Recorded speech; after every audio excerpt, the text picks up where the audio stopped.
Shalom a todos, sejam muito bem-vindos a mais um encontro onde estaremos desfrutando da palavra do Senhor. É um prazer estar aqui com você novamente. Eu espero do fundo do coração que Deus possa falar com você, que Ele possa aquecer o seu coração, que Ele possa elevar a sua fé, que nessa noite nós possamos ter um momento de reflexão proveitoso na palavra do Senhor. Então eu quero te convidar a abrir a sua Bíblia no livro do profeta Isaías, no capítulo de número 9. Vamos à leitura?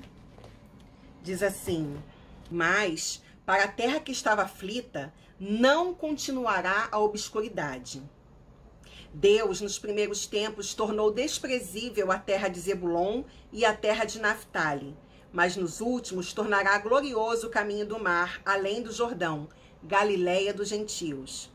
O povo que andava em trevas viu grande luz, e aos que viviam na região da sombra da morte, resplandeceu-lhes a luz. Tens multiplicado este povo, a alegria lhes aumentaste. Alegrem-se eles diante de ti, como se alegram na ceifa e como exultam quando repartem os despojos. Porque tu quebrastes o jugo que pesava sobre eles, a vara que lhes feria os ombros e o cetro do seu opressor, como no dia dos midianitas. Porque toda bota com que anda o guerreiro no tumulto da batalha e toda veste revolvida em sangue serão queimadas, servirão de pasto ao fogo.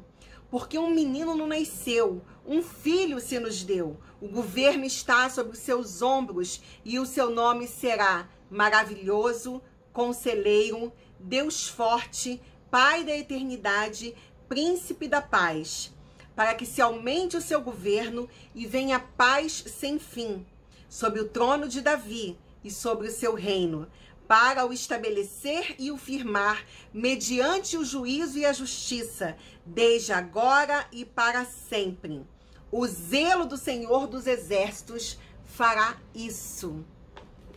Como nós ansiamos por ver essa palavra, uma parte dela já se cumpriu, porque o menino já nasceu, o Senhor já nos enviou o seu filho, e ele não é mais um menininho na manjedoura, como muitos pensam, e também não é um homem sofrido pregado numa cruz. Ele morreu por nós, ele ressuscitou, e ele está vivo à destra do Pai, aguardando o momento em que o Pai der a ordem para ele vir buscar o seu povo, vir buscar aqueles que confiam nele, vir buscar aqueles que têm o seu nome escrito no livro da vida.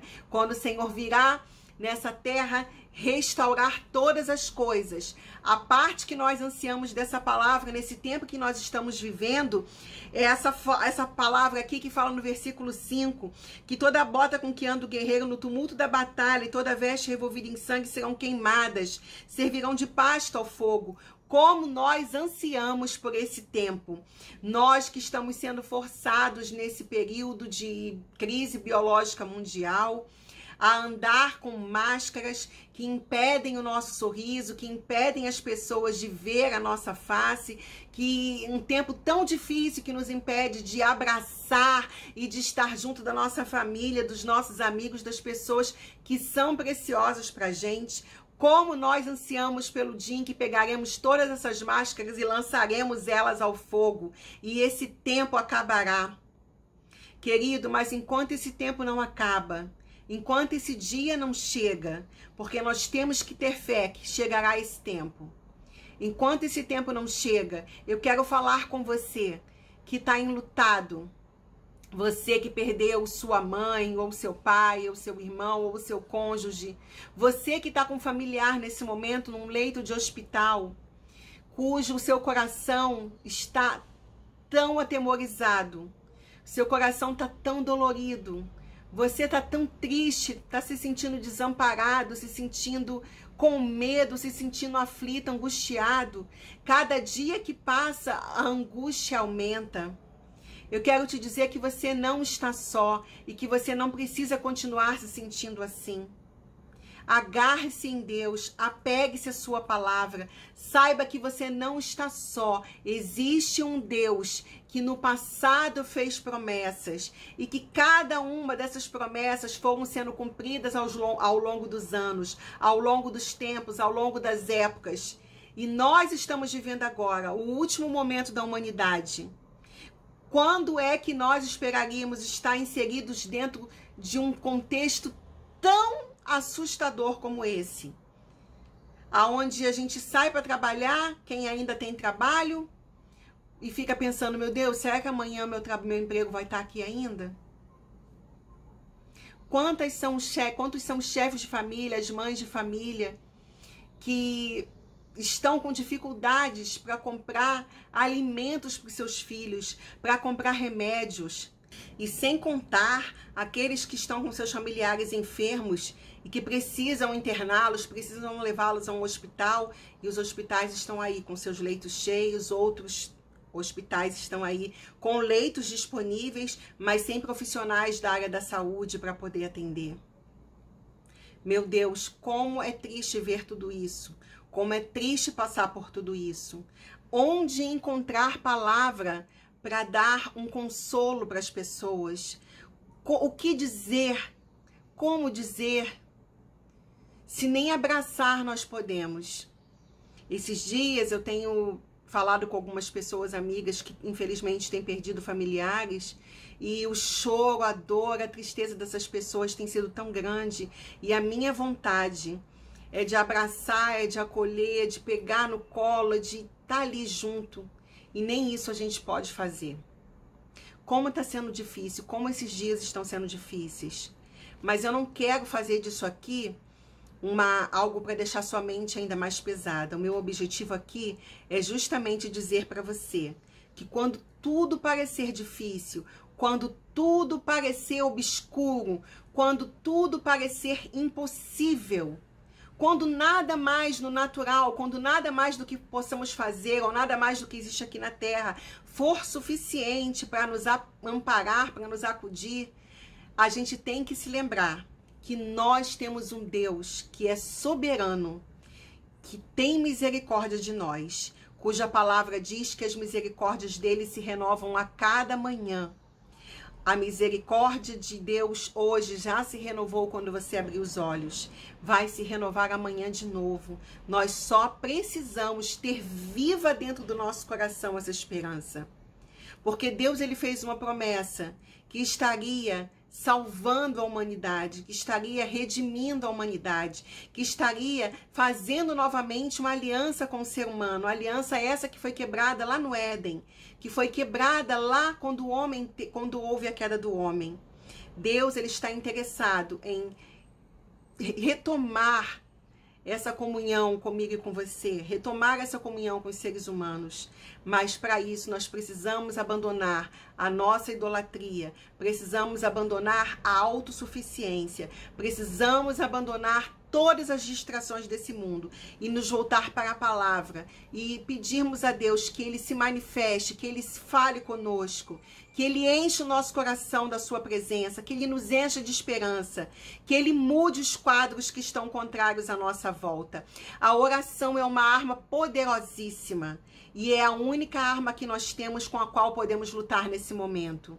É orarmos uns pelos outros, é darmos força uns aos outros, é ampararmos, é cuidarmos, é estarmos juntos em oração.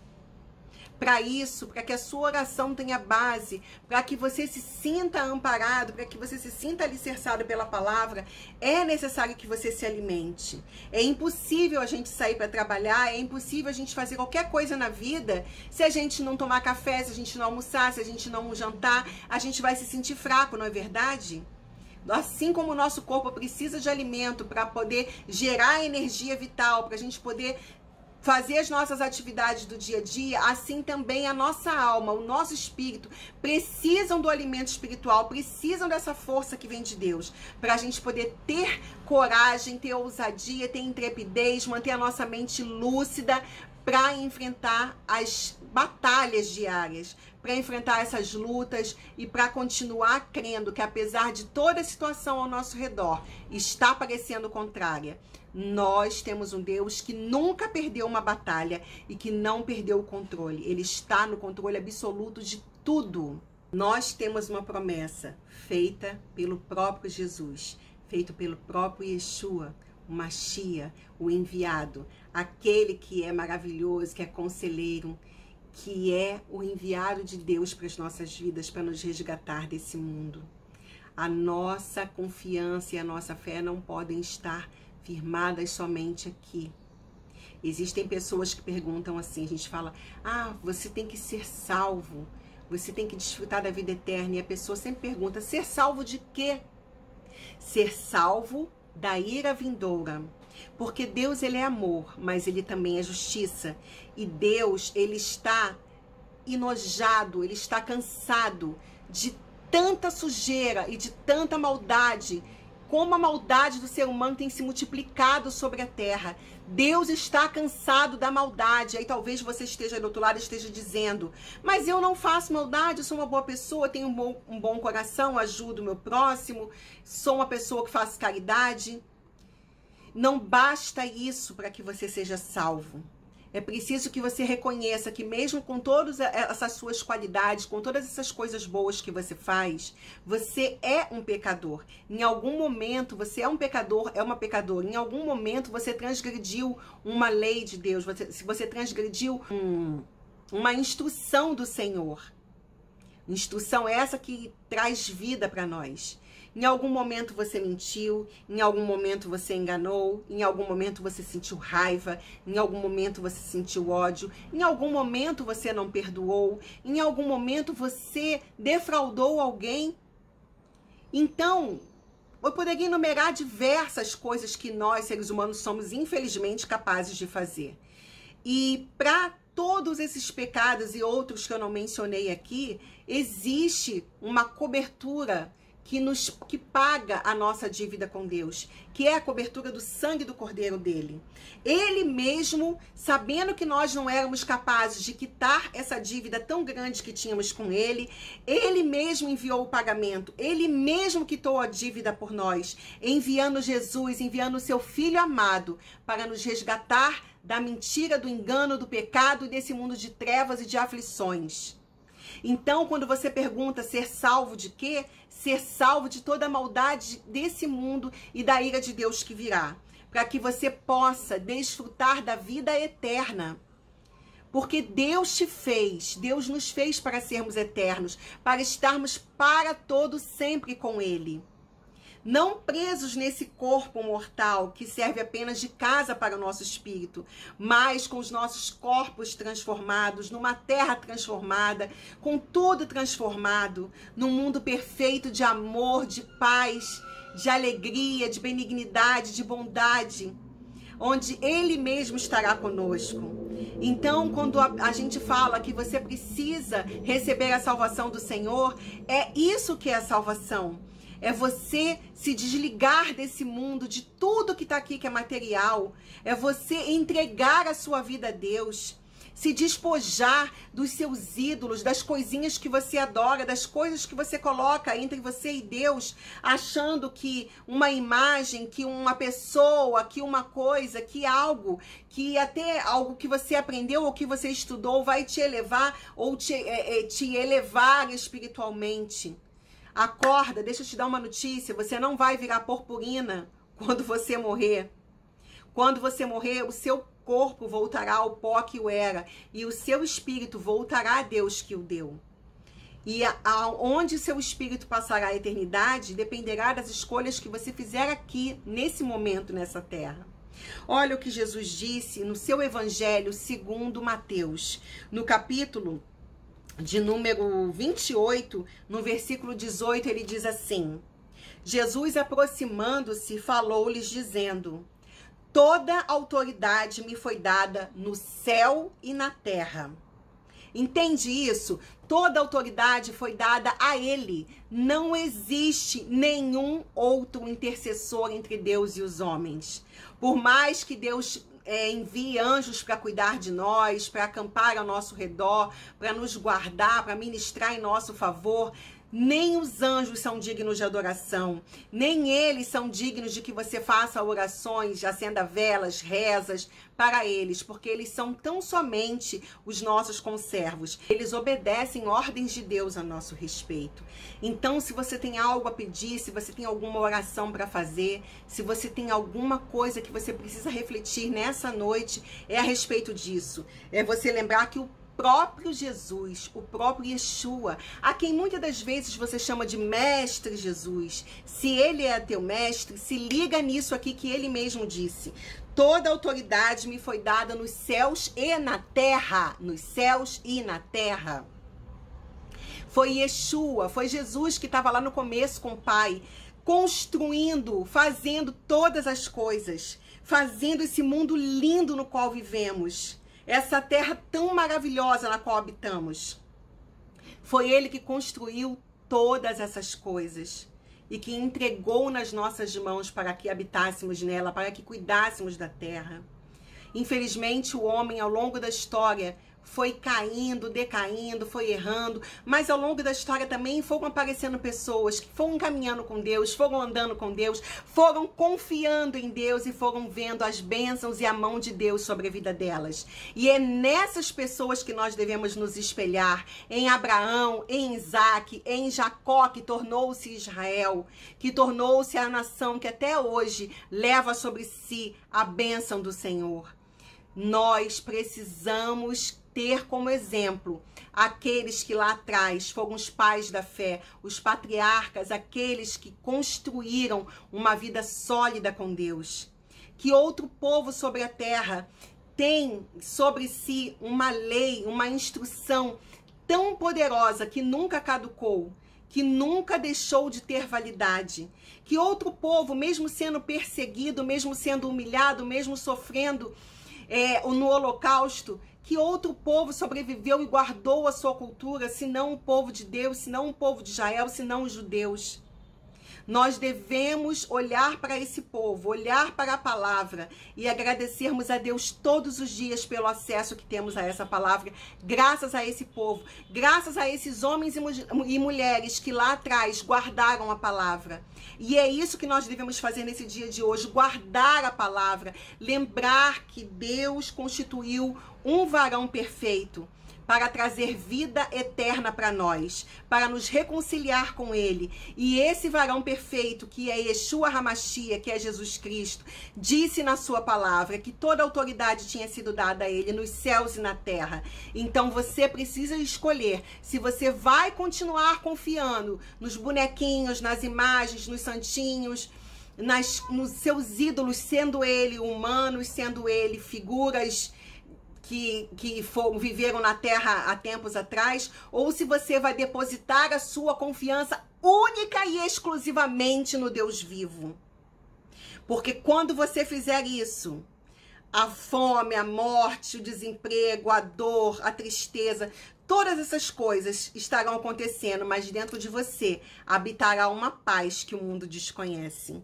E olha o que Jesus disse para os seus discípulos naquela época, antes dele subir aos céus: ide, portanto, fazei discípulo de todas as nações, batizando-os e ensinando-os a guardar todas as coisas que vos tenho ordenado.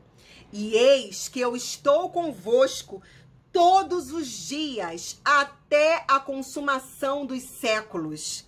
Ele nos prometeu que estaria conosco todos os dias. Então, hoje ele está conosco. Amanhã ele vai estar também, depois de amanhã também, e depois, até a consumação dos séculos. Não importa o que aconteça, não importa se hoje estamos enfrentando essa batalha, nós não estamos sozinhos. Com ele, nós iremos vencer. Há uma palavra que diz que resta um repouso para o povo de Deus. O próprio Deus providenciou esse repouso. E esse repouso é o seu Filho Jesus, é Yeshua. para nós encerrarmos essa palavra dessa noite e para que você não pense, a Soraya está querendo dar uma palavra motivacional, está querendo dizer que resta um repouso para a gente, como é que eu vou repousar, como é que eu vou descansar, isso aí deve ser falácia dela, isso aí deve ser porque ela está querendo animar a gente. Não. Não é uma palavra minha, está na palavra de Deus. Eu quero te convidar, abra a sua Bíblia no livro aos Hebreus, na carta aos Hebreus, no capítulo 4, e leia comigo a partir do verso 9, que diz assim: portanto, resta um repouso para o povo de Deus, porque aquele que entrou no descanso de Deus, também ele mesmo descansou de suas obras, como Deus das suas. Esforcemo-nos, pois, por entrar naquele descanso, a fim de que ninguém caia segundo o mesmo exemplo de desobediência. Aqui, o escritor está nos mostrando aquilo que aconteceu lá no Éden, quando Deus, junto com Yeshua, construiu o mundo, construiu todas as coisas, fez o homem, e no 7º dia ele descansou. Se ele descansou para contemplar toda a sua obra, eu e você também podemos descansar nele. Mas para que possamos descansar, precisamos andar em obediência, precisamos observar a sua palavra, precisamos nos tomar posse das promessas que ele nos fez, caminhar e viver diariamente essa vida que ele projetou para nós. Fala que esforcemo-nos para entrar no descanso. Existe uma parte que cabe a mim e a você, a parte do esforço. Mas, Soraya, eu não estou aguentando. Eu sei, tá difícil, tá muito difícil. Tem horas que a única coisa que eu consigo fazer quando eu paro para poder sentar e orar e falar com Deus, a única coisa que eu consigo fazer é chorar. Nem falar eu consigo. De tanta dor e de tanto sofrimento que eu tenho visto pessoas passando. De tantas dores que eu mesma tenho enfrentado. Desde uma simples dor de cabeça, a dor de ter que ficar às vezes longe das pessoas que me são preciosas, de ver as pessoas que eu amo sofrendo, de ver pessoas amigas perdendo seus parentes, de ver pessoas queridas e amigas em hospital e de não poder nem ir visitá-las. Como isso dói! Mas a palavra de Deus me fala que eu preciso me esforçar, eu preciso continuar crendo, eu preciso acreditar que em Deus existe um repouso, existe um descanso para mim. Porque a palavra de Deus é viva e eficaz, e mais cortante do que qualquer espada de 2 gumes, e penetra até o ponto de dividir alma e espírito, juntas e medulas, e é apta para discernir os pensamentos e propósitos do coração. E não há criatura que não seja manifesta na sua presença. Pelo contrário, todas as coisas estão descobertas e patentes aos olhos daquele a quem temos que prestar contas. Você prestou atenção? Todas as coisas estão reveladas, estão na luz para aquele a quem um dia nós iremos prestar contas. Você consegue fechar tudo isso que a gente meditou nessa noite? Você consegue ver que Deus fez uma promessa, que ele enviou o seu filho, que o nome dele é maravilhoso, conselheiro, Deus forte para a eternidade, príncipe da paz? Que para desfrutar dessa paz você precisa entender que toda a autoridade foi dada a ele nos céus e na terra, porque tudo foi construído por ele, tudo foi feito por ele e para ele são todas as coisas. Aqui você vê que resta um descanso para nós, resta um descanso para o povo de Deus. Resta um descanso para mim e para você, mas para que possamos desfrutar desse descanso é necessário que nós nos esforcemos. Eu sei que não tá fácil, não tá fácil para ninguém, mas toma a decisão de se esforçar. Toma a decisão de sair desse lugar de choro. Você pode chorar sim, porque chorar é humano, mas chora na presença de Deus. Chora para o Senhor, desabafa com Ele, fala com Ele. Deus, eu não estou aguentando. Deus, está doendo. Deus, envia o teu socorro. Deus, traz a cura. Deus, traz a restauração. Deus, toca nessa situação que eu não estou podendo resolver. Deus, abre portas. Deus, Por favor, envia a tua misericórdia. Senhor, me mostra o que o Senhor quer de mim. Faça de mim um instrumento nas tuas mãos. É esse tipo de clamor que Deus quer ouvir dos nossos lábios. Que possamos nos esforçar, que possamos saber que não existe nada e nem ninguém.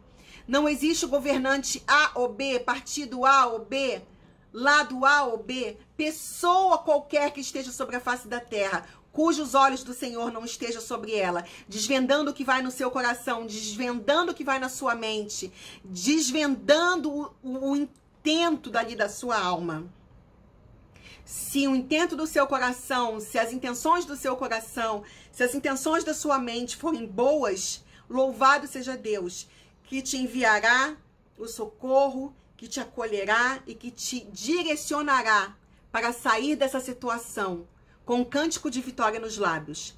Agora, se a intenção do seu coração é má, se seu coração é perverso, se as suas inclinações são tão somente inclinações humanas, de idolatria, de mentira, de falsidade, de falta de amor, de falta de compromisso com Deus, de uma vida religiosa, de hipocrisia, para mostrar aos outros, essas coisas estão sendo vistas por Deus. E Ele, no tempo certo, trará a justiça.